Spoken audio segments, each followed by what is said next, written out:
We'd like to multiply two numbers, 6.023 times 4.02. The calculator would give you 24.21246.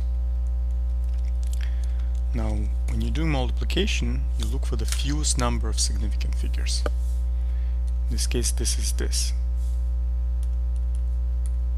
because this is 3 significant figures. So we have to round it to 3 significant figures. So that's going to be 24.2, right? Because you're rounding to this and there's a 1. Now if we divide, it's the same thing. Divided by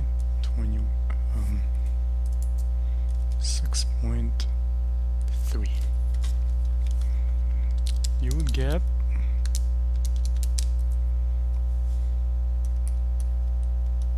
2.22, 5396, etc., etc. The fewest number of significant figures is this, 2.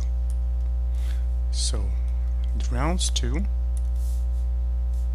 2.2, right? Because 1, 2, 2 significant figures. In the first example, we had to have 3 figures, 1, 2, 3, because of this. Now this one is going to be 2.